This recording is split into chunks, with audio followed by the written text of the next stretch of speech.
प्रातः स्मरणीय विश्ववंदनीय संतों के सम्राट सतगुरु कबीर साहिब जी के पावन चरण कमलों में त्रिवार बंदगी करते हुए मेरे मन मंदिर के आराध्य प्रातः स्मरणीय परम पूज्य गुरुदेव जी, अर्चनीय वंदनीय संत समाज, समस्त संत गुरुजनों के चरण कमलों में बंदगी करते हुए कबीर आश्रम देवरी चैनल से जुड़े हुए समस्त श्रोता बंधुओं एवं श्रद्धा और भक्ति की स्रोत मेरी माता बहनों, नन्हे मुन्ने प्यारे प्यारे बच्चों, आदरणीय बुजुर्ग दादा दादियों, सभी के लिए सुबह की हार्दिक शुभकामनाएं हैं। आज का दिन हम सभी का सुखद हो, मंगलमय हो। आइए सतगुरु कबीर साहिब जी का एक बहुत ही मार्मिक पद आप सबके बीच रखने का प्रयास कर रही हूँ। सतगुरु कबीर साहिब जी यहाँ इस पद में यह बताते हैं कि मनुष्य जो दुखी है, इस दुख का कारण है क्योंकि जीव के स्वरूप में दुख नहीं है। उसके स्वरूप में सुख है, शांति है, निर्मलता है, प्रसन्नता है, अमरता है। जिसको पाने के लिए हम ललायत हैं वो हमारे ही पास है, हमारा ही स्वरूप है, हमसे अलग नहीं है। हमारा लक्ष्य, हमारी शांति, हमारा सुख, हमारी प्रसन्नता, हमारी निश्चिंतता, हमारी अमरता, हमारी निर्मलता, जो हम चाहते हैं वो हमसे अलग नहीं है। लेकिन आदमी के अज्ञान ने किस प्रकार से उसको इन सारी चीजों से दूर कर दिया है और वो जीवन भर इसे पाने के लिए ललायत रहता है, प्रयास करता है लेकिन मिलता नहीं है। सतगुरु कबीर साहिब ने बीजक में ही कहा है, चाहत सुख दुख संग न छाड़ा, भंवर जाल में आसन माड़ा। ये भंवर जाल क्या है? हम सुख चाहते हुए भी जीवन भर दुख की अनुभूति करते हैं। इसका कारण क्या है? इन सभी विषयों पर सतगुरु कबीर साहिब जी बहुत सुंदर पद कह रहे हैं। इस पद में मनुष्य के मन की जो मान्यता है, मनुष्य के मन की जो गंदी सोच है, मनुष्य के मन की जो अशांति है, पीड़ा है, अभाव की अनुभूति है, इन सब का सतगुरु कबीर साहिब जी आज निवारण करने वाले हैं। यदि कोई व्यक्ति इस पद को, सतगुरु कबीर साहिब जी के इस पद को अंतिम तक पूरा सुनता है, समझता है और समझकर अपनी जो मान्यताएं हैं उन मान्यताओं की चादर को उतार कर फेंक देता है। आज तक जो मान रहा था, क्या मान रहा था? जैसी समझ मिली, जैसा संस्कार मिला, जैसी संगत मिली, जैसा साहित्य मिला, आदमी ने उसको, मान्यता को अपना क्या बना लिया? दृढ़ बना लिया। और इस मान्यता के कारण से अब वो मान बैठा है कि मैं दुखी हूँ, मैं अल्पज्ञ हूँ, किंचित हूँ, कठपुतली हूँ, अंश हूँ, मैं तुच्छ हूँ, मैं दीनहीन हूँ, मैं गरीब हूँ, मैं अज्ञानी हूँ। तरह तरह की बातें, कितनी मान्यताएं सतगुरु कबीर साहिब जी कहते हैं कि बहु बंधन से बांधिया। ये मान्यताओं का बंधन कौन बनाया? हम बनाए और उसी में हम बंध गए। तो ये सारी मान्यताओं के बंधन को काटने के लिए आज सतगुरु कबीर साहिब जी बहुत प्यारा, बहुत मार्मिक ये पद कह रहे हैं। पहले मैं आपके बीच ये पद रखूं, इसके बाद मैं इस पर थोड़ी विस्तार से चर्चा करूंगी और प्रयास करूंगी कि हमारे जो स्वरूप में सुख है, शांति है, उसका उद्घाटन हो, लोगों को ये पता चले कि हमारा स्वरूप कैसा है। हमारे स्वरूप में सुख ही सुख है, अमरता ही अमरता है, प्रसन्नता ही प्रसन्नता है, निर्भयता ही निर्भयता है। इस सारी बातों को जब वो जानेगा, हम दुख क्यों पाते हैं पता है? जानकारी के अभाव में। कल चर्चा हो रही थी, ऐसे मुझे विचार आया, मैंने कहा नहीं किसी से, हम साथी थे साध्वियाँ, तो मैंने ऐसी चर्चा की कि भाई कहना नहीं पड़ता है, जब फल पक जाता है तो अपने आप डाल से चूं जाता है कि नहीं? इसी प्रकार से दुखों से निवृत्ति के लिए हम जो कुछ भी कर रहे हैं, कोई शादी कराता है, कोई विरक्ति लेता है ना, साधु बन जाता है, कोई गृहस्थी में प्रवेश करता है और कोई विरक्ति ले लेता है, कोई साधु बनता है, कोई सदग्रस्त बनता है, जो भी बनता है सुख के लिए। तो सुख पाने के लिए आपको कुछ करना नहीं, समझ जग जाए तब सुख मिलेगा, नहीं तो कर तो सब रहा है। गृहस्थी में भी दुखी हैं और साधु सन्यासी भी, साहब ने कहा है, योगी जंगम ते अति दुखिया, तापस के दुख दूना, आशा तृष्णा सब घट व्यापी, कोई महल नहीं सूना। सदगुरु कबीर साहब के वाक्य जो हैं वे बड़े मार्मिक है, बड़ी चोट करने वाले हैं। तो हर व्यक्ति दुखी है, तो मैंने ये कहा कि वैराग्य करना नहीं पड़ता है। मैं इस बात को बता रही हूँ, वैराग्य से ही सारे दुख दूर होते हैं, क्योंकि राग ही दुख लाता है। तो यहाँ पर है वैराग्य की बात। तो वैराग्य कैसे हो? लोग तरह तरह के साधन अपना रहे हैं, घर छोड़ देते हैं, परिवार छोड़ देते हैं, धन संपत्ति छोड़ देते हैं, यहाँ तक कि कपड़ा पहनना छोड़ देते हैं, नग्न हो जाते हैं, सब कुछ त्याग देते हैं। तो वैराग्य आदमी को तब होता है जब विवेक जग जाता है। ये बाहर से आपको कुछ भी त्यागने की जरूरत पहले नहीं है, पहले विवेक जगाओ। विवेक जग गया कि ये सांप है, बिच्छू है, जहर है, आप पीते हो तो नहीं भैया, थोड़ा प्रयोग करके देखेंगे तब मानेंगे, हम आपके कहने से थोड़ी मानेंगे। अरे आपने जब गृहस्थी का दुख भोगा ही नहीं, गृहस्थी का कोई सुख भोगा ही नहीं, तो आपको कैसे पता कि गृहस्थी दुख रूप है? आप जब भोगे ही नहीं तो कैसे जानेंगे?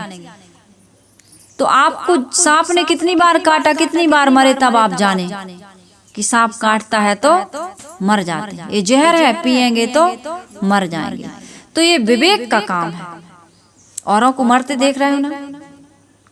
तो इसी प्रकार सदगुरु कबीर साहब जी आज बहुत सुंदर सुंदर उदाहरण आपको हमको देने वाले हैं। तो आइए हम इस पद को गा लेते हैं। पहले सदगुरु कबीर साहब जी कह रहे हैं, इसको ऐसे सुनने में कुछ इसमें उलटवासियां भी हैं, नहीं आएगा, लेकिन इसका अर्थ जब आपके बीच रखूंगी तब हम और आपको सबको समझ में आएगा। तो आइए इस पद को गाएं।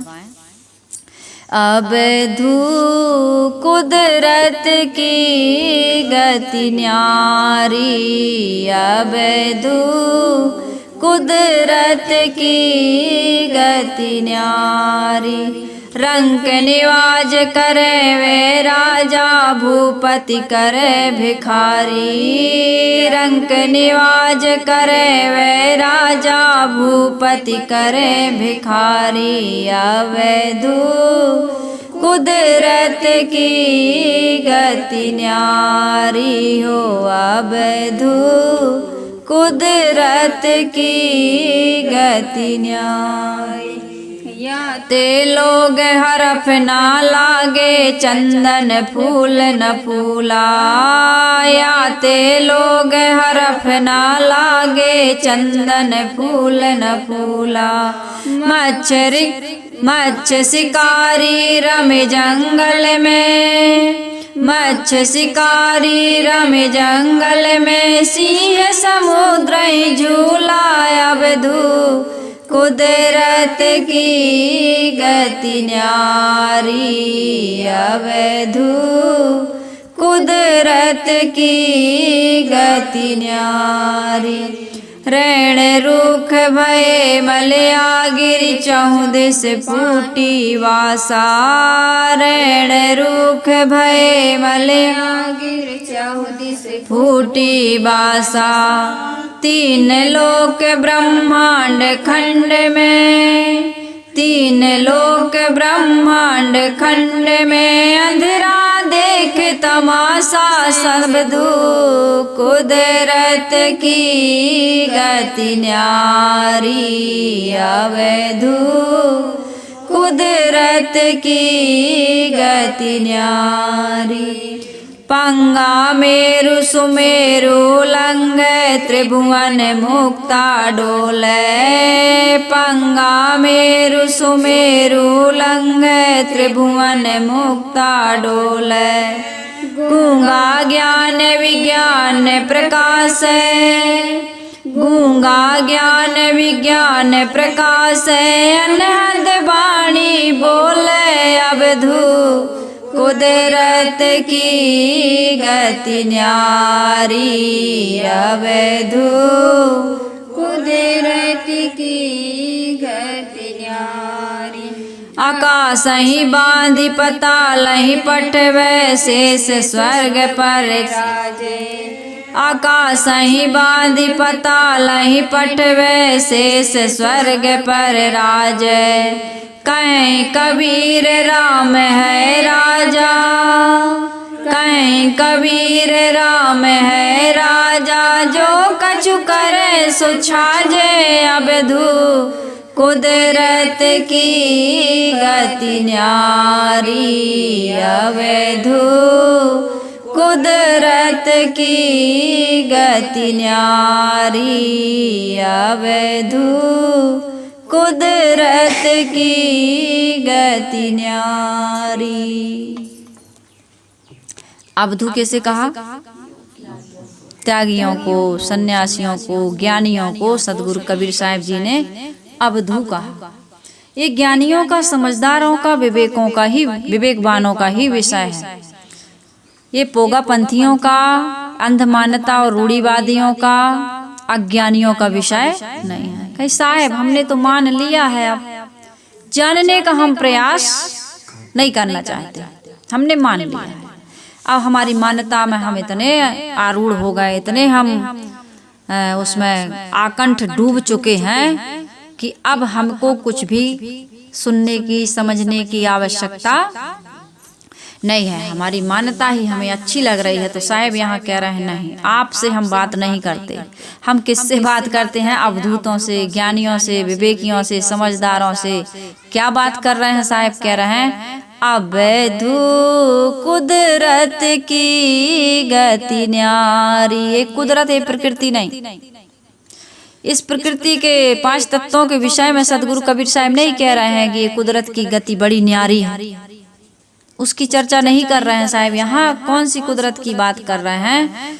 माया की बात कर रहे हैं। ये माया किसकी है? माया की गति बड़ी विलक्षण है। हे अवधू, तो माया को समझो तो माया कोई स्वतंत्र वस्तु नहीं है। माया क्या है? तुम्हारे मन का मोह, मन की मान्यताएं ही तुम्हारे लिए माया बन गई। ये मन ही माया बन गया।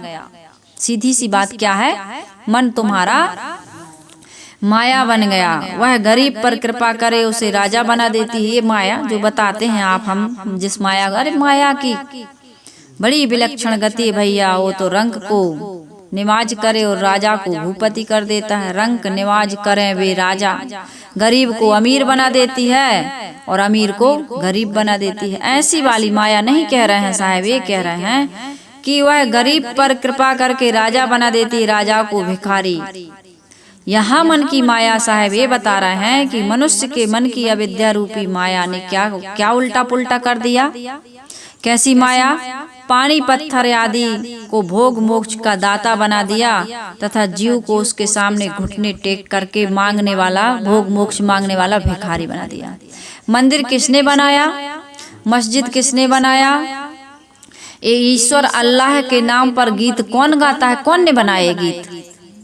मूर्ति बनाने वाला, उसमें प्राण प्रतिष्ठा करने वाला, मंत्रों का उच्चारण करने वाला, भोग मोक्ष देते हैं ये पेड़, पहाड़, पत्थर। ये किसने ऐसी मान्यता दृढ़ा दी हमारे मन में? मनुष्यों ने, लोगों ने। मनुष्यों ने मतलब विकसित उसका मन है, बुद्धि है, वाणी है ना मनुष्य के पास। तो उन्हीं लोगों ने हमको ऐसा भ्रमा दिया, ऐसा भटका दिया कि अब यही बातें हमको सही लगती हैं, दूसरी बातें हमको समझ में नहीं आ रही हैं। साहब कहते हैं याते लोग हरफ ना लागे चंदन फूल ना फूला। वह गरीब पर कृपा करके राजा बना देती है, राजा को भिखारी अर्थात मन की अविद्या रूपी माया ने पत्थर पानी को भोग मोक्ष का दाता बना दिया तथा जीव को उसके सामने घुटना टेक कर भीख मांगने वाला बना दिया। इसलिए अब सत्य उपदेश जो सुनाए जाते हैं उसको वो ग्रहण नहीं कर पाता है। जैसे चंदन सुगंधित होता है और उसमें फूल भी हो तो कितना अच्छा है, परंतु चंदन में फूल नहीं होते। इसी प्रकार चेतन ज्ञान स्वरूप है, ज्ञान स्वरूप तो है, परंतु यदि उसकी समझ इस प्रकार से जग जाए कि मैं ज्ञान स्वरूप हूँ, मैं ही सर्वस्व हूँ, मैं ही सर्वशक्तिमान हूँ, मैं ही बंधनों को बनाता हूँ, मैं काट भी सकता हूँ। मैंने ही बंधन जगह जगह बना लिए हैं, मान्यताएं बना ली हैं, वासनाएं इकट्ठी कर ली हैं। मैं ही विकारी बन गया हूँ मन से। आज मैं इस बंधन को काट करके मुक्ति का अनुभव कर सकता हूँ। मैंने ही राग द्वेष पैदा किया, इस राग द्वेष को समाप्त करके मैं सुखी हो सकता हूँ। इस प्रकार की समझ जग जाए। चेतन ज्ञान स्वरूप जैसा अपना स्वस्वरूप है, परंतु ऐसी समझ उसको जगती अपने स्वरूप में वो स्थित हो सकता है और अमृत तत्व की उपलब्धि उसे हो सकती है, क्योंकि अमृत तो अपनी आत्मा में भरा है। आत्मा कैसी है? अमर स्वरूप है, लेकिन हमें उसका न ज्ञान हुआ है। तो हमारी आत्मा जैसे चंदन सुगंधित होता है, लेकिन वो कहते हैं वो फूलता नहीं है। फूल में खुशबू होती है, यहाँ तो पेड़ में ही खुशबू, यदि उसका फूल होता तो क्या होता। इसी प्रकार से साहब कह रहे हैं तुम्हारी आत्मा ज्ञान स्वरूप है, लेकिन उसका बोध ना होने से तुम जगह जगह भटक रहे हो। दीनहीन बन करके, तुच्छ बन करके इस संसार में, इस मोह माया में आसक्त होकर के तुम जगह जगह दुख पा रहे हो। कहते हैं ना, पानी, पेड़, पहाड़, पत्थर को हम भगवान मानते हैं, लेकिन जो हमारी आत्मा है, जो हमारी आत्मा रूपी परमात्मा है, उसको हम नहीं मानते। या प्रत्यक्ष में जो हमारे माता पिता हैं, गुरुजन हैं, संत जन हैं। गोस्वामी तुलसीदास जी रामायण में रामचंद्र जी से यही कहलवाते हैं। क्या कहलवाते हैं? कि यदि तुम्हें भक्ति करना है तो किसकी करो? आदमी जगदीश स्वामी की, जगदीश्वर स्वामी की आरती गाते हैं। एक अपन आरती गाते थे ना, ओम जय जगदीश हरे। तो वो आरती किसने बनाई है? मनुष्य ने बनाई है, उनका कुछ नाम है, नाम मुझे याद नहीं है अभी। तो उन्होंने एक आरती बनाई, उस आरती को हम गाते हैं, लेकिन उस आरती में कितना सच है और कितना झूठ है, इस बात को हम नहीं समझते हैं। वो आरती हम लोग गाते हैं, ओम जय जगदीश हरे, स्वामी जय जगदीश हरे, भक्त जनों के संकट, भक्त जनों के क्षण में दूर करे। ओम जय जगदीश हरे। ओ जगदीश हरे, जगत के ईश, भक्त जनों के संकट को क्या क्षण में दूर कर सकते हैं? लेकिन हमारे गुरु हैं, सदगुरु हैं, वो सच में हमारे क्षण में संकट दूर कर देते हैं। यदि गुरु ना हो, ज्ञान ना मिले, तो हमें कितनों भी हम, साहिब ने तो कहा है, पत्थर पूजे हरि मिले तो मैं पूजूं पहाड़, इससे तो चक्की भली पीस खाए संसार। यदि पत्थरों को पूजने से भगवान मिलते हैं तो मैं पूरा पहाड़ पर्वत पूजने के लिए तैयार हूँ, लेकिन ऐसा होता नहीं। अरे तो इससे अच्छी तो घर की चकिया है, उसमें हम अनाज पीसकर आटा बना लेते हैं और भूख मिटा लेते हैं। इसी प्रकार से जगदीश हरे हमारी मनोकामनाएं पूरी करें, हमारे दुख दूर करें। ना करें, आज तक देखने में तो नहीं आया, लेकिन हमारे संत हैं, गुरुजन हैं, माता पिता हैं, पति पत्नी हैं, जो मनुष्य हैं, वो मनुष्य से बड़ा देवी देवता कोई नहीं है, आत्मा से बड़ा परमात्मा आज तक प्रत्यक्ष में नहीं मिला। प्रत्यक्ष में, कल्पनाओं में तो भले आदमी, हमारे जो गुरुदेव जी थे उनको राम, कृष्ण, विष्णु और शंकर के दर्शन हुआ करते थे, संध्या उपासना करते थे, सरयू नदी में नहाने जाते थे, और अयोध्या राम मंदिर जो है, रामलला का मंदिर, वहाँ फर्श पर अपना नाम लिखते थे और निर्जला एकादशी का व्रत करते थे। बहुत कुछ करते थे, लेकिन साधु संतों की भी वो खूब सेवा करते थे, खूब मानते थे उनको भोजन कराना, दान दक्षिणा देना। धीरे धीरे धीरे धीरे संतों से ही उनको ज्ञान मिला। इसलिए गोस्वामी जी ने कहा है, प्रथम भक्ति संतन कर संगा, और दूजी रत मम कथा प्रसंगा। ये नौधा भक्ति में सबरी माता को प्रभु श्री रामचंद्र जी यही समझा रहे, यदि तुम्हें जीवन में किसी प्रकार का सुधार करना है, सुख या शांति चाहते हो, प्रसन्नता या निर्मलता या निर्भयता चाहते हो, आनंद की प्राप्ति चाहते हो तो संतों की संगति करो। पहली भक्ति तो यही है कि संतों का संग, लेकिन हमारे संत हमें भटका देते हैं, परोक्ष का भगवान प्राप्ति के साधन बता देते हैं, उन्हीं साधनों में हम लटक जाते हैं। ये पूजा, ये प्रार्थना, ये व्रत, ये उपवास बुरा नहीं है, उसका खंडन न करो कभी, समझो उस बात को, क्योंकि ये प्रथम सीढ़ी है। हमारे गुरुदेव जी भी करते थे, मैंने स्वयं किया है। मैं खूब अमास पूर्णिमा को नर्मदा जाती थी, ऐसी बात नहीं है कि मैं नहीं जाती थी।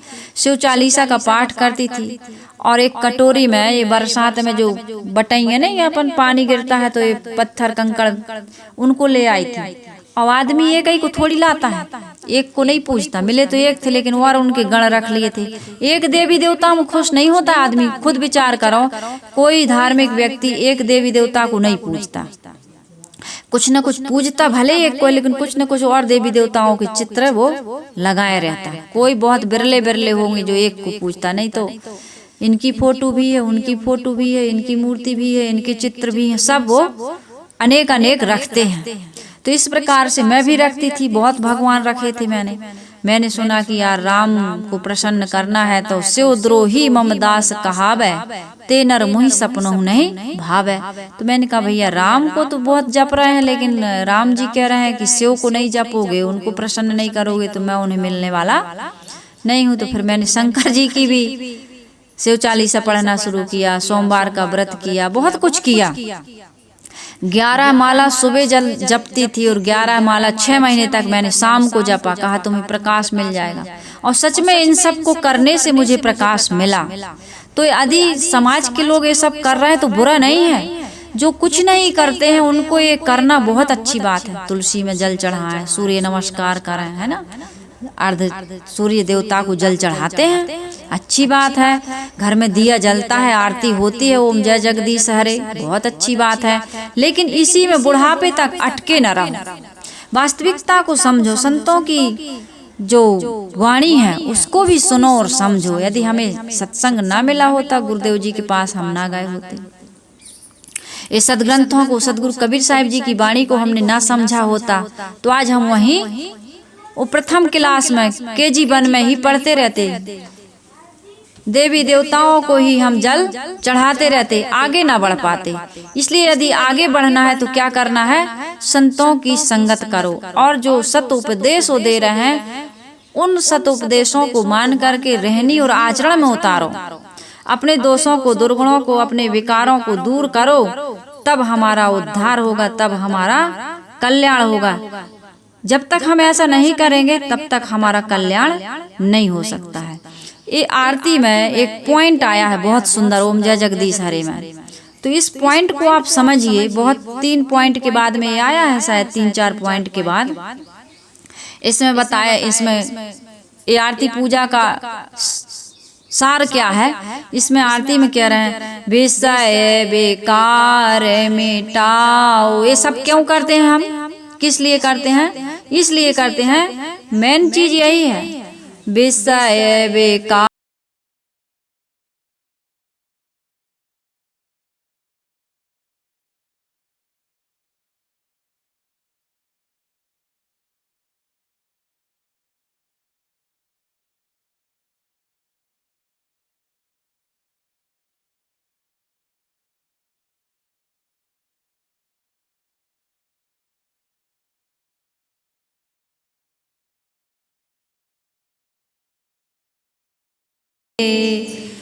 ओम जय जगदीश हरे, स्वामी जय जगदीश हरे। क्या कह रही है आरती, विषय विकार मिटाओ और पाप हरो देवा। तो कौन मिटाएगा तुम्हारे विषय विकार और कौन पाप हरेगा?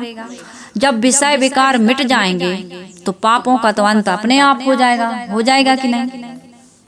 विषय विकारों में पढ़ करके ही तो पाप होता है। तो विषय विकार मिट गए तो हमारे पाप अपने आप दूर हो गए। और विषय विकार मूर्ति की पूजा करने से मिटते नहीं है, ये सच्चाई है, कोई माने या ना माने। कितने ऐसे लोग हैं जो जड़ देवी देवताओं की पूजा करते हैं लेकिन उनके जीवन में कोई विकार नहीं है। कोई भी कार्य नहीं, बड़े त्यागी हैं, बड़े पवित्र आचरण वाले हैं, लेकिन अपनी आत्मा से कहीं बाहर परमात्मा खोज रहा है। ये भी एक बहुत बड़ी अज्ञानता है। अपने स्वरूप से बाहर कुछ भी मिलने वाला नहीं है। तो विषय विकार हटाओ, पाप हरो देवा, और श्रद्धा भक्ति बढ़ाओ, संतन की सेवा। ये आरती में भी ये कहा है।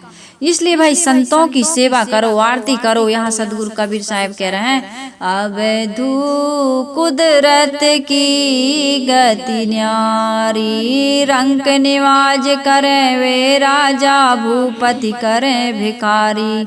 याते लोग हरफ ना लागे, चंदन फूल न फूला, मच्छ शिकारी रमे जंगल में, सिंह समुद्र ही झूला।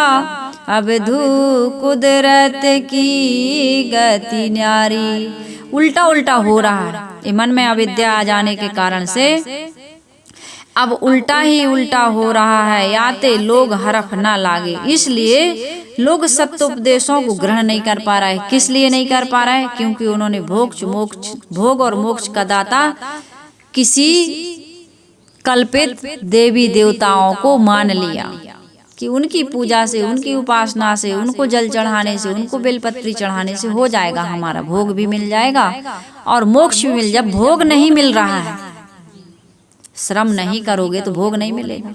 मिलता है, तुम भोजन नहीं बनाओगे, गुटकोगे नहीं, चबाओगे नहीं, तो तुम्हारा पेट भरेगा। तो आपको भौतिक क्षेत्र में किसी भी प्रकार से उन्नति करना है तो परिश्रम करना पड़ता है। करना पड़ता है कि नहीं? श्रम करना पड़ता है। और यदि आध्यात्मिक क्षेत्र में आपको किसी प्रकार का आपको बोध चाहिए, ज्ञान चाहिए, या शांति चाहिए, या विषय विकारों को त्यागना है, तो क्या करना पड़ेगा? आपको संयम करना पड़ेगा। तो संयम और साधना के बिना ये नहीं होता है, ये पुरुषार्थ से होता है। इसमें भी पुरुषार्थ लगता है, लेकिन आपको ये सत्योपदेश अब नहीं लग रहा है, क्योंकि आपको क्या दिया? सब कुछ राम जी कर देंगे, भगवान जी कर देंगे। बस तुम तो जल चढ़ाओ, एक लोटा जल और सारी समस्याओं का हल। लेकिन उस भजन में आया, न किसी को तुम सताओ, न किसी का दिल दुखाओ, न किसी की लो तुम हाय, बोलो ओम नमः शिवाय, बोलो ओम नमः शिवाय। तो सताओ ना, दुखाओ ना, किसी की हाय ना लो, तब तुम्हारा कल्याण होगा, तब तुम्हारी समस्याओं का समाधान होगा।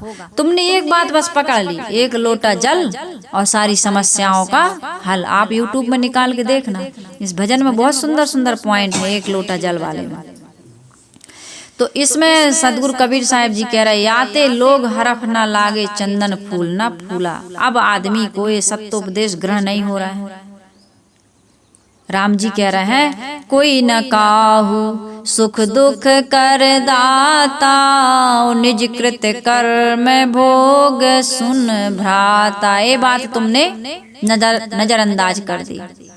अरे यदि कृष्ण ने कोई प्रकार का गलत काम किया तो उनको भोगना पड़ा, राम ने किया तो उनको भोगना पड़ा, विष्णु ने किया तो उनको भोगना पड़ा, जिसने जिसने किया सबको भोगना पड़ा। और तुम पूजा से कैसे पाप काट लोगे? किसकी पूजा कर रहा है? इन्हीं की। मैं खुद भिखारी बन के भिक्षा मांगूं जगह जगह, और तुम कहो कि हमें भोग दे दो, मोक्ष दे दो, राजपाट दे दो। मैं कैसे दे दूंगी? जो स्वयं कर्मों के फल को नहीं काट सके, वो तुम्हारे कर्मों के फल को कैसे काट देंगे? भोग और मोक्ष कैसे दे देंगे? ये बात सदगुरु कबीर साहब खरी खरी कह रहे हैं, लेकिन लोगों को ये बातें अच्छी नहीं लगती। याते लोग हरफ न लागे, चंदन फूल न फूला, मच्छ शिकारी रमे जंगल में, सिंह समुद्र झूला। ज्ञान स्वरूप चेतन तुम्हारी आत्मा है, इसे समझकर अपने स्वरूप में स्थित हो जाओ और अमृत तत्व की प्राप्ति कर लो। साहिब कह रहे हैं ऐसा नहीं कर पा रहे हो। मछली समुद्र में रहती है, कहाँ रहती है? मछली जल में रहती है, लेकिन यहाँ साहिब कह रहे हैं मच्छ शिकारी रमे जंगल में। मछली जंगल में आ गई, शिकार करने लगी, और मत्स्य शिकारी रमे, सिंह समुद्र झूला। ये सिंह जो है उस समुद्र में गोता खा रहा।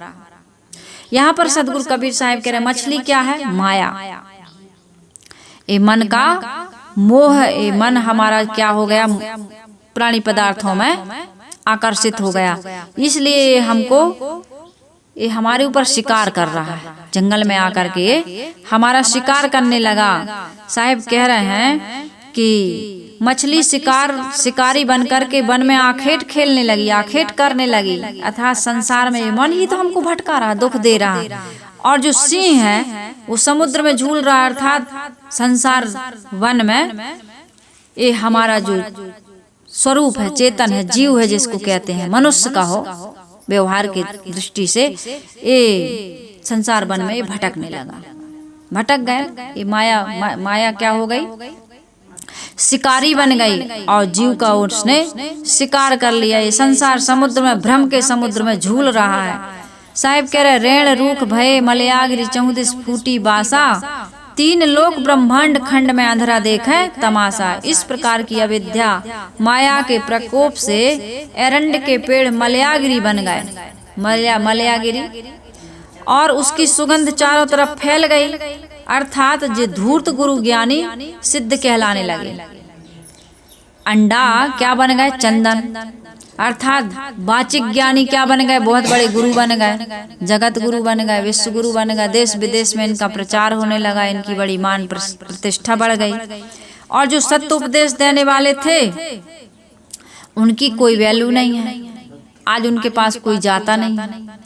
कहते हैं अरे तुम्हारे गुरुजी में कोई चमत्कार ही नहीं है। ऐसे गुरु बताओ जिनका आशीर्वाद मिले, जिनका हाथ सिर पर पड़े तो पूरे ब्रह्म से ही साक्षात्कार हो, डायरेक्ट दर्शन करा दे। ऐसे गुरुओं के पास खूब जा रहे, आओ तुम्हें हम ब्रह्म से मिलवा देते हैं, तुम्हें हम ब्रह्म का दर्शन। हमारे पास बहुत प्रकार की रिद्धि सिद्धियां हैं, इन रिद्धियों सिद्धियों के झांसे दे करके जनता को खूब लूटा जा रहा है, खूब ठगा जा रहा है। ओम लवंग चले, सुपारी चले, चंद्रमा चले, सूरज चले, सूरज चंद्रमा सूरज का बहन चले, 33 करोड़ देवता का बहन चले, आगे अगाड़ी पीछे पताड़ी, ताला तोड़, पीछे पछाड़ी ताला तोड़, भंडार खोल, रिद्धि सिद्धि खींच लाओ मेरे पास, गुरु सकस मेरी भगति, पुरो मंत्रा ईश्वरम बाचा। इस प्रकार के मंत्र कुछ भी कर देंगे। ऐसे गुरुओं के पास भीड़ लगी, पर्चा खुलवा लो, है ना, इस प्रकार से पूजा प्रार्थना उपासना कर लो, तुम्हारी सारी मनोकामनाएं पूरी हो जाएंगी, तुम्हें सीधा वैकुंठ में वास मिलेगा। भटक रही है जनता, वहीं ज्यादा जा रही है, जल्दी चाहिए इसको तो जल्दी। अब यहाँ ऐसी मान्यता बन गई है उनकी, उनको छुड़ाना चाहो, बताना चाहो कि तुम्हें भटका रहे हैं लोग। ऐसा कुछ भी नहीं होता है। चमत्कार खाली एक आदमी की भ्रम और मान्यता है, वास्तव में कोई चमत्कार से तुम्हें कुछ भी देने वाला नहीं है। ये हवा में वस्तु तैरती हुई नहीं आ जाती है, इसके लिए परिश्रम करना पड़ता है। और अध्यात्म में तो आपको अपने मन के विकारों को जब तक नहीं त्यागोगे, मन इंद्रियों को संयमित नहीं करोगे, तब तक शांति नहीं मिलेगी। व्यवहार को आप नहीं सुधारोगे तब तक आपको, कहते हैं कि संबंध में जो प्रेम नहीं आता है। हम एक दूसरे से संबंध रख रहे हैं ना, अटैचमेंट जो हमारा है, माता पिता का, पति पत्नी का, भाई बहन का, तो प्रेम नहीं होगा तो स्वर्ग की अनुभूति नहीं करोगे, और अनासक्ति नहीं होगी तो मोक्ष की अनुभूति नहीं करोगे। मोक्ष भी जीते जी मिलता है और स्वर्ग भी जीते जी मिलता है, मरने के बाद मिलता है वो किताबों में है कि मरने के बाद मिल जाएगा, या कोई दूसरा पिंडदान कर देगा, या गंगा जी में हमारी जो अस्थियां विसर्जित कर देगा तो हम भूत प्रेत की योनि में नहीं जा रहे। भूत तो तुम अभी बने हो, तुम दूसरों को लग रहे हो भूत बन के, और दूसरे लोग तुम्हें लगे हुए हैं भूत बन के। भूतकाल की घटनाओं को याद कर रहे हो अज्ञान के कारण से। ये भूत नहीं लगा तो क्या है, नहीं लगा भूत, बीत गई घटनाएं, मर चुकी, और अनादिकाल का समय बीत जाएगा, लेकिन वो तुम याद करते हो। मैंने देखा आश्रम में, यहीं खड़ी थी मैं, काम चल रहा था, अगल बगल में कोई अब मोबाइल चलाते हैं, तो मोबाइल में 50 साल का व्यक्ति भी क्या सुन रहा है, वो लड़की बहुत याद आती है, कोई सुन रहा वो लड़का बहुत याद आता है। गाना है, तुम्हें ये गाना क्यों पसंद है? वो लड़की बहुत याद आती है, तुम्हारा कल्याण कर देगी, वो लड़की मिल जाएगी। अरे कभी किसी लड़की से तुमने मोह किया था तुम्हारी अज्ञानता के कारण, अब तुम्हारी शादी हो गई, बाल बच्चे वाले हो गए, अब वो लड़की बहुत याद आती है। क्या करोगे? उस लड़की को ले आओगे, उस लड़का से मिल लोगे, याद करो भूत बन के चिपक गया कि नहीं चिपक गया? वो भूत है तुम्हारा, भूत भविष्य वर्तमान। वर्तमान में तुम उस भूत को याद कर रहे हो। कौन झाड़ेगा? ये भूत सदगुरु झाड़ते हैं। ए विवेक ए समझ से तुम्हारी वो जो लड़की याद आ रही ना, एक ऐसी लड़की थी जिसे मैं प्यार करता था। हाँ, बहुत याद है तुम्हें भी, गाना है ना। तो प्यार करता था तो उसको करता था भाई, करता था। उस प्यार से तुम्हें क्या फायदा मिला बताओ? तुम्हारी नींद, तुम्हारी भूख, तुम्हारा चैन सब खो लिया। नींद भूख चैन सब समाप्त हो गया कि नहीं? जिंदगी बर्बाद हो गई। कितने लोग तो जीते नहीं, मर जाते हैं। तो ऐसा मोह करने से, ऐसा प्रेम करने से, इस प्रकार से जगह जगह अपने मन को बांधते जाने से तुम्हारा कल्याण हो रहा है क्या? सुख मिल रहा है क्या? शांति मिल रही? ये मान्यताओं की रस्सी को काटो। कहते एक ऊंट का व्यापारी था, ऊंट रखता था, करीब 100 ऊंट थे उसके पास। तो शाम हो गई तो कहा इसी में, ये क्या कहते हैं इसमें, धर्मशाला टाइप की थी, वहाँ ऊंट को यहीं बांध देते हैं, अब थोड़ा विश्राम कर लेते हैं। तो एक रस्सी कम पड़ गई। हमारे गुरुदेव जी बताया करते थे, संत लोग भी बताते हैं, मैंने गुरुदेव जी से सुना था। तो एक रस्सी कम पड़ गई तो उसको चिंता की रात में ऊंट पता नहीं कितने दूर निकल जाए, अब बांधेंगे नहीं तो भाग सकता है। तो बड़ा चिंता में था, क्या करें क्या करें। इतने में एक व्यक्ति आया, कहा भाई क्या बात है, बड़े परेशान से लग रहा है। कहा भाई साहब एक रस्सी कम पड़ गई ऊंट की। अरे कहे तुम इसको ऐसे झूठे झूठ बांध दो, ऐसे गले में हाथ फेरो और इधर जाकर खूंटा में हाथ ऐसे घुमा दो, ऊंट समझेगा मैं बंध गया हूँ। कहे ऐसे कैसे? अरे तुम करके तो देखो। उसने ऐसे ही किया, ऊंट बैठ गया। अब सुबह जब जाने का समय हुआ तो सब ऊंटों की रस्सी खोली और इस ऊंट की अब बांधा ही नहीं था तो क्या खोले उसको। तो इसने इसको भी उठा, सब ऊंट चल पड़े रस्सी खोली तो अब ये ऊंट बैठा है, उठ ही नहीं रहा है।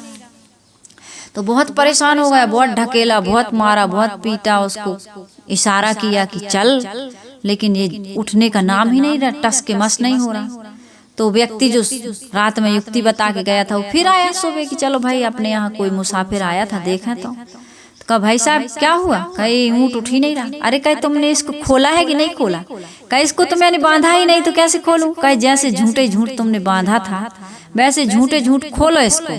और जैसे झूठ झूठ खोला उसने ऊंट उठ के चल पड़ा।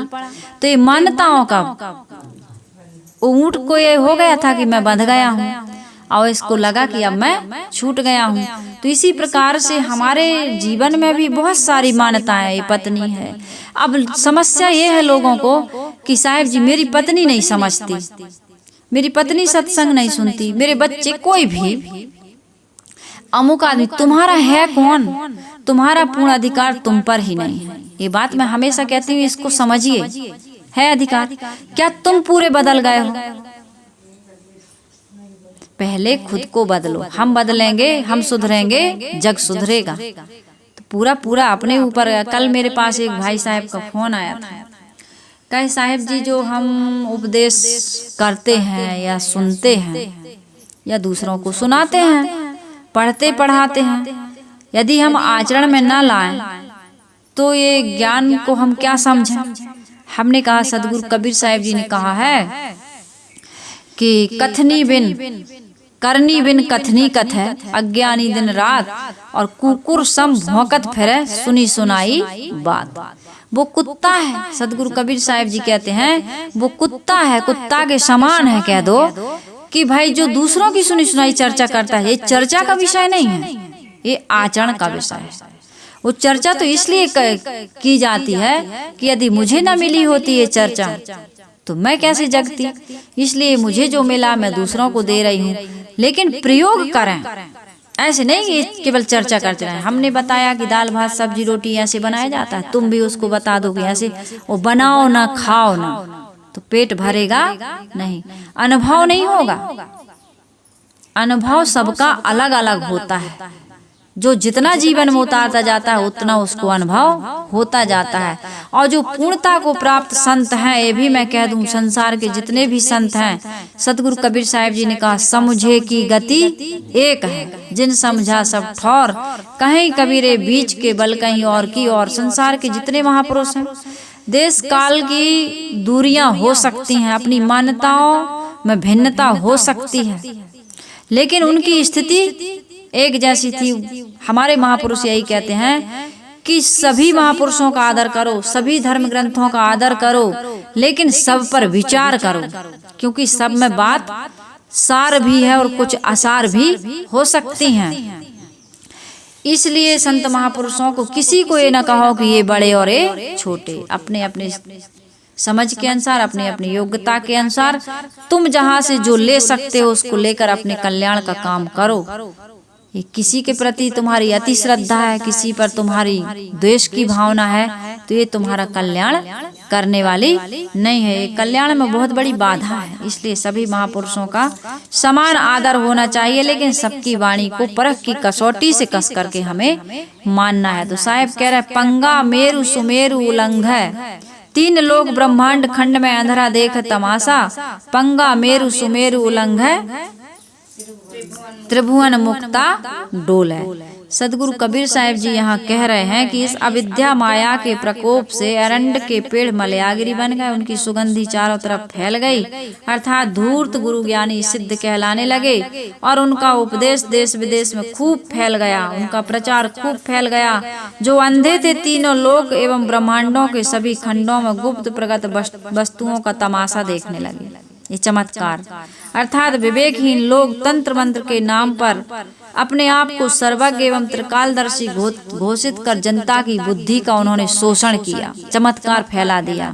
और जबकि चमत्कार एक धूर्त लोग फैलाते हैं, चमत्कार यथार्थवादी समझदार विवेकी संत नहीं फैला सकते, क्योंकि चमत्कार नाम की कोई वस्तु होती नहीं है। ये पूरा संसार कारण कार्य की व्यवस्था के अनुसार चल रहा है, इसमें किसी प्रकार का चमत्कार नहीं होता है। पंगा मेरु सुमेरु उलंघ, त्रिभुवन मुक्ता डोले। पंगु आदमी, पंगुल आदमी एकदम जिसके पैर ही नहीं, वो सुमेरु जैसे ऊंचे पर्वत पर चढ़ गया, उसको लांघ गया और स्वतंत्र होकर तीनों लोक में विचरने लगा, अर्थात बिना हाथ पैर वाला मन।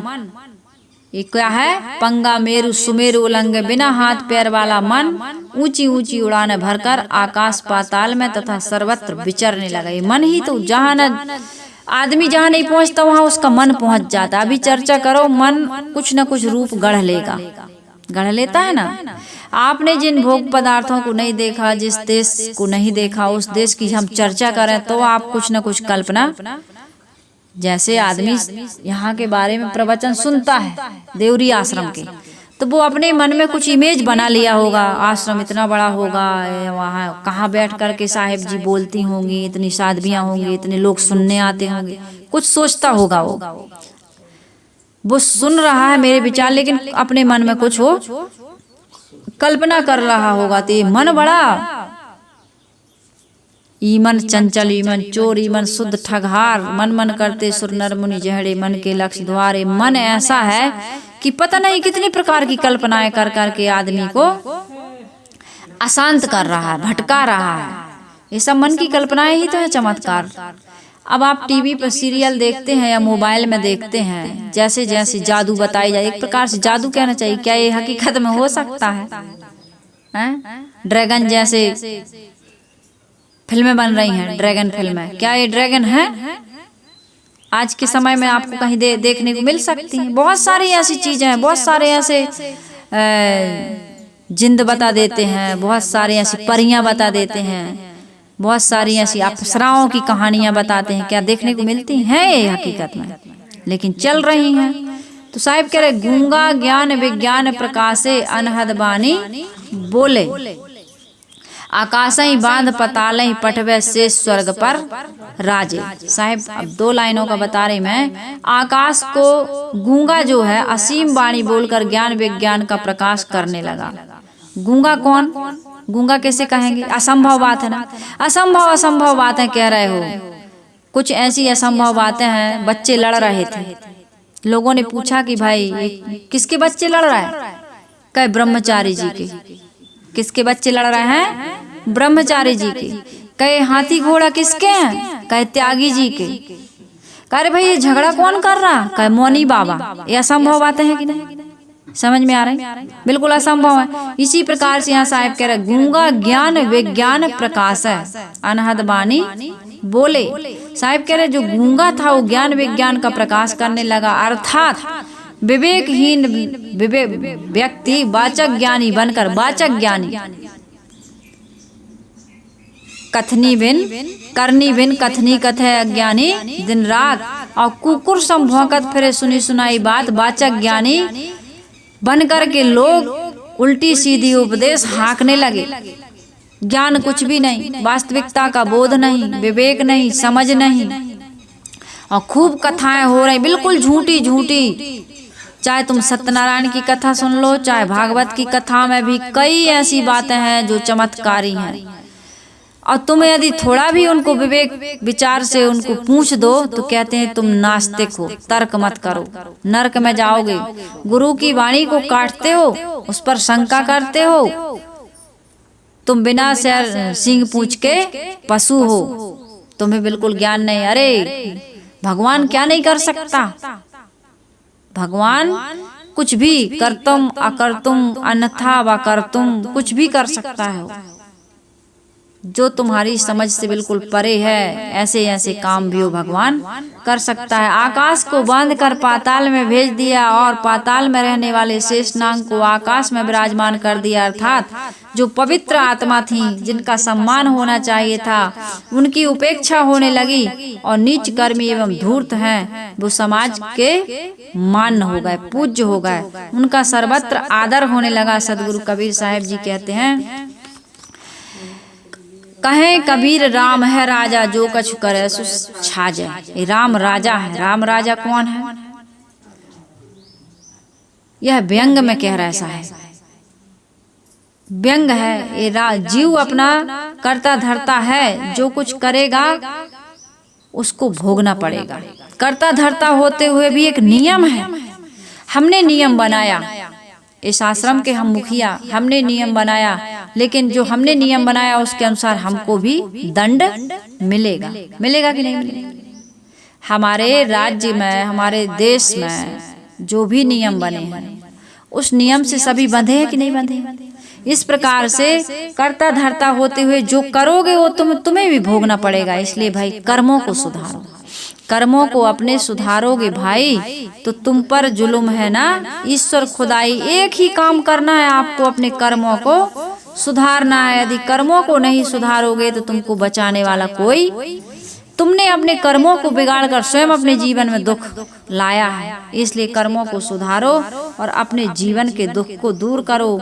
माया ईश्वर ही नहीं है किंतु मानवीय है। कोई अलग ईश्वर नहीं बैठा है जो हमारे ऊपर माया रूपी कठी कुतिया को दौड़ाता हो। माया है हमारा अज्ञान, अविवेक, विषय का मोह। इसके त्याग हो जाने पर जीव को कोई भटका नहीं सकता है। तुम स्वयं भटके हो, तुम्हें स्वयं जगना पड़ेगा। तुम गलत रास्ता पकड़ लिए हो, सही रास्ते पर आना पड़ेगा, तब तुम्हारा दुख दूर होगा। तुम्हें दुख देने वाला इस संसार में कोई नहीं। बाल न बांका कर सके जो जग बैरी, साचे साचा जो चले, है ना। कैसे है? साचे श्राप न लागे, साचे काल न खाए, साचे साचा जो चले ताको काह न साए। बताओ, साचे न श्राप लगे और साचे को न काल खाए। सच क्या है? तुम्हारी आत्मा। इस आत्मा को नैनम छिदंती शस्त्राणी नैनम दहति पावका न चैनम क्लेदंतापो न शोषति मारुता। तुम्हारा स्वरूप ऐसा है, उस स्वरूप को समझो और समझ करके उसमें स्थित होने के लिए आपको क्या करना पड़ेगा? सद्गुणों का श्रृंगार करना पड़ेगा, सद्गुण को धारण करना पड़ेगा, दुर्गुण को त्यागना पड़ेगा, दूर करना पड़ेगा। और ये दुर्गमति दूर कौन करेगा? सद्गुरु संत करेंगे। अच्छी संगत से होगा। तुमने संगत जगह जगह गलत बना ली है, इसलिए तुम्हारी बुद्धि क्या हो गई? दुर्बुद्धि हो गई, और इस दुर्बुद्धि के कारण तुम दुख पा रहे हो, दुर्गति हो रही है। इसलिए आज सद्बुद्धि, अच्छी संगत, अच्छी बुद्धि, अच्छी तुम्हारी गति होगी, सदगति। तो सदगति चाहते हो तो सुंदर संगति करो और अपने जीवन में कुछ परिवर्तन लाओ, क्योंकि परिवर्तन के बिना तुम्हारा किसी प्रकार से अब विकास नहीं होगा, तुम विनाश की ओर जा रहे हो। इसलिए अपनी कल मेरे पास फोन आया, कहे साहब उल्टा नाम जपत जग जाना, वाल्मीकि भय ब्रह्म समाना, ये कैसे संभव। मैंने कहा नाम तो कुछ भी कहो, मन में श्रद्धा चाहिए, मरा कहो या राम, ये भी आपने सुना होगा। कहे हाँ सुना है। तो मैंने कहा बस यही है, भाव बदलना चाहिए आपका भाव। आपका भाव अभी कैसा है, कुभाव है। आपका सद्भाव बनना चाहिए और सद्भाव बनने के बाद अभाव हो जाए, ना अच्छा ना बुरा कुछ नहीं, बस भाव रहे एकदम मन आपका अमन हो जाए। पहले तो कुमन से सुमन बनाओ, फिर अमन बनाओ, फिर तुम्हारा कल्याण होगा। तो उन्होंने कर्म बदला था, वाल्मीकि जी ने, रत्नाकर डाकू ने कर्म बदला था, इसलिए उनको ब्रह्मज्ञानी कहा गया। केवल मरा मरा नहीं कहा था, लोगों ने एक कह दिया कि अभ्यास उनका इतना हो गया था, मरा मरा कह मारते मारते मरा मरा कहने लगे थे, जो मर गया कहे मरा। तो ऐसा उनका अभ्यास हो गया था, तो कहे मरा कहो चाहे राम, एक ही आता, मरा मरा मरा मरा मराम हो ही जाता है राम। तो आप मरा कहे चाहे कुछ भी कहें, कर्म सुधारो।